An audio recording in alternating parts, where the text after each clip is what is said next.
કે આ બાબતમાં કોઈ મુદ્દાની અંદર કોઈને લોકોને વાંધો હોય, કોઈ આ બાબતમાં કોઈ મુદ્દામાં સુધારો કરવાનો હોય તો એ સુધારો કરવાનો હતો એ ટાઈમે ડીજેવાળા તો ઠાકોર સમાજના હોત તો એમને આવીને રજૂઆત કરી હોત તો એમની જે વાત હોત એ બંધારણમાં એ વખતે વાત મૂકવામાં આવત, પણ એ ટાઈમે કોઈ જ આ બાબતમાં 4/1/2026 પહેલાં ક્યારે પણ કોઈ ડીજેવાળાએ કે કોઈએ વાત કરી નથી. વાત રહી ડીજેવાળાનો વિરુદ્ધ, તો આ જે બંધારણ છે એ માત્ર ઠાકોર સમાજ કર્યું છે.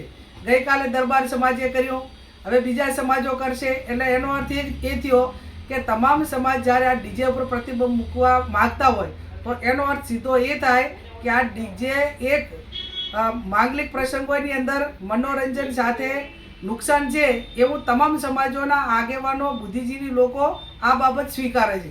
અને સ્વીકારે છે એટલા માટે કરીને ગઈકાલે અમને સમાચાર મળ્યા કે ડીજેવાળાએ બધાએ મિટિંગ કરી હતી. મને પણ ફોન આવ્યો હતો તો મેં એમને પણ વાત કરી હતી કે અત્યારે કોઈ આ વ્યક્તિનો નિર્ણય નથી, આ 3 જિલ્લાના સમગ્ર ઠાકોર સમાજના સર્વપક્ષીય આગેવાનો અને તમામ સમાજનો નિર્ણય છે.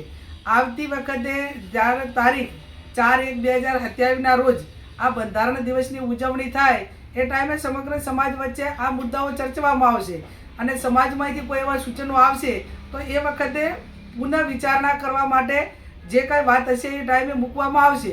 પણ હાલની તારીખની અંદર જ્યાં સુધી 4/1/2027 સુધી આ બંધારણ સંપૂર્ણ રીતે ઠાકોર સમાજ આનું પાલન કરવાનો છે. અને બીજા સમાજવાળા જાહેરમાં સ્ટેટમેન્ટ આપતા હોય, ડીજે માટે કરીને અલગ અલગ પ્રકારની વાતો કરતા હોય તો આ લોકશાહીની અંદર બધા જ સ્વતંત્ર છે. પણ એમ કે સરકારી પ્રોગ્રામ હોય તો ડીજે ના આપવું, પ્રસંગો હોય તો એની અંદર કોઈ માગણી કરે તો ના આપવું, એ તમે બંધારણ બાંધવા માટે ઠાકોર સમાજ સ્વતંત્ર હતો એમ તમે લોકશાહીની અંદર તમે પણ સ્વતંત્ર છો. અને ઘણા બધા ડીજેવાળાએ એમ કીધું કે ભાઈ હવે ડીજે વેચીને ડીજેના હિસાબે અમને રોજગારી નથી મળતી, બંધ કરાવ્યું તો અમે દારૂ વેચશું. તો આવડી મોટી જાહેરમાં સભા કરીને એક નાક દબાવવા, બ્લેકમેલિંગ કરવા માટેની વાત હોય તો જે તે વિસ્તારની પોલીસને પણ જોવાનું છે કે કોઈ વ્યક્તિ જાહેરમાં એવું કઈ રીતે કહી શકે કે અમે દારૂ વેચશું. અને દારૂ વેચવા માટે એમને પોલીસનો કોઈ ખોફ ના હોય, એ વિસ્તારની અંદર પોલીસ એ કાયદો અને વ્યવસ્થાના દારૂબંધી માટે કડક ના હોય ત્યારે બેફામ થઈને આવા લોકો સ્ટેટમેન્ટ નિવેદનો આપતા હશે. અને આવા નિવેદનો સામે પોલીસ પણ